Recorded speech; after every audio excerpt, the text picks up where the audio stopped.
শুভ সকাল বন্ধুরা, সবাই কেমন আছো? আশা করি ভালো আছো।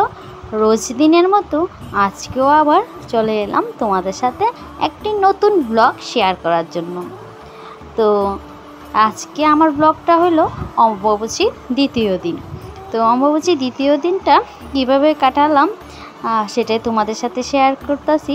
যদিও তেমন একটা কিছু শেয়ার করতে পারলাম না, কিন্তু যতটুকু ভিডিও করা ছিল অতটুকুই শেয়ার করতেছি।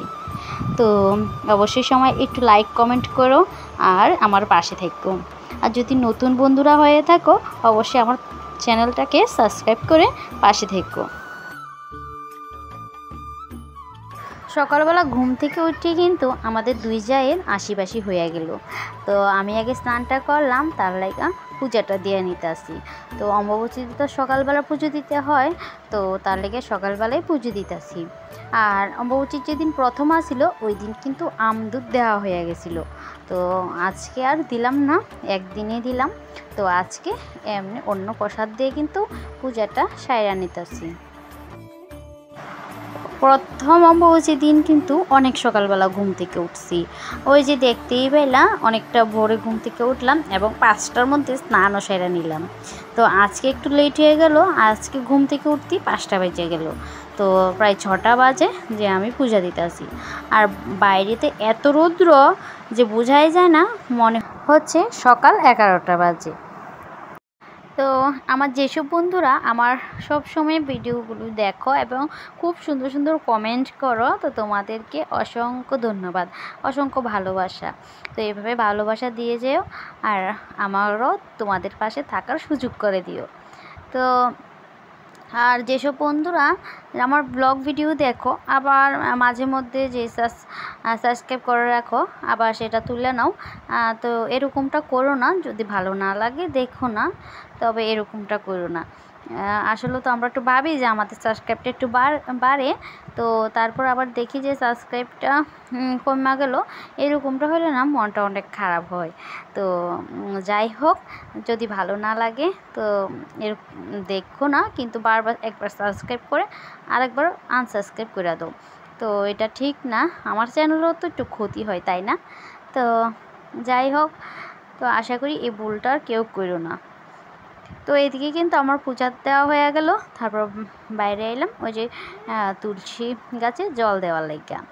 তো তারপর সকালবেলা এই যে চা টিফিন নিয়ে বললাম। তো এদিকে ওই যে দাদু তারার লেগে টিফিন বানাইলাম। তো ওই টিফিনটাই রইলো আর কি। তো তরকারিটা কিন্তু আবার পরের দিন একটু রান্না করলাম, কিন্তু রুটিটা আসিল। তো এই টিফিনটাই নিলাম আর এই টিফিনটা করে নিলাম। আর টিফিনটা খাইতে কিন্তু একদম খুব স্বাদ হয়েছিল। তো তারপর টিফিনটা খাইয়া আয়া পড়লাম এই যে সবজি কাটাতে। তো এখন সবজি চিকাইটা নিমু। কী রান্না করুম ভাবতে ভাবতে হঠাৎ দেখি আরে ফ্রিজে তো মাছ আছে, তাই ভাবলাম ঝিঙ্গে আলু দিয়ে মাছটা রান্না করি। আর কিন্তু ওই যে মাছের মাথা আছে ওইটা দিয়ে একটু মুড়িঘণ্ট রান্না করবো। তো মুড়িঘণ্ট না আমাদের ঘরে বেশ সবাই ভালোই খায়, সবাই ভালো পায়। তো তার লাগা মাছের মাথাটা একটু ভালো করে ভাজে তারপর একটু মুড়িঘণ্ট রান্না করবো। আর এই যে কিছুটা মাছ আছে, মাছটা দিয়ে ওই যে কইলাম ঝিঙ্গে আলু দিয়ে রান্না করবো। আর এই যে মুড়িঘণ্ট লেগে কিন্তু সব জিনিস রেডি করে রাখলাম। এদিকে বাচ্চারারও খাবার দিলাম, বাচ্চারা খাইতেছে আর আমি যেহেতু রান্না করতেছি আর আমার যায় বাইরের কাজটি করতেছে। তো এভাবেই করি সব সময়, কেউ রান্না করলে কেউ আরেক দিকে সাইডটা করি। তো তারপর কিন্তু বেশ অনেকটা সময় কেটে গেল, তোমাদের সাথে আর কোনো দেখা হইলো না। তো লাস্টে কিন্তু বিকালবেলা গেলাম একটু ওই যে আমাদের ক্ষেতের দিকে হাঁটতে। তো এটাই তোমাদের সাথে শেয়ার করতেছি। এই যে আমার যা, ননদ, আমার মেয়ে সবাই মিলে কিন্তু বইয়া এদিকে কথা কইতাছি। তো তার লাগে এদিকে গেলাম, এদিকে একটু সময় কাটালাম, বেশ ভালো লাগে বিকালবেলার টাইমটা।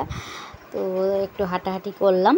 তো এদিকে এই দেখো সবাই মিলে কিন্তু এদিকে গল্প করতেছি আর হাসাহাসি করতেছি। তো বিকালবেলার দৃশ্যটা একদম দেখার মতো। তো লাস্টে দেখো যে বিকালবেলার আকাশটা কীরকম লাগে। তো এখন প্রায় সন্ধ্যা সন্ধ্যা হয়ে যেতেছে, যদিও একটু একটু রৌদ্র আছে। তো বাচ্চারা যেহেতু আছে তার লেগে বাড়িতে যাইতেছি গা। তো এইদিকে দেখো এই যে আকাশটা কীরকম লাগতেছে, বেশ অনেকটা সুন্দর। তো আমাদের বাড়ির সাথে যেহেতু ক্ষেত, তোমরা তো সবাই জানো, তার লাগে গেলাম। তো আজকের মতো টাটা।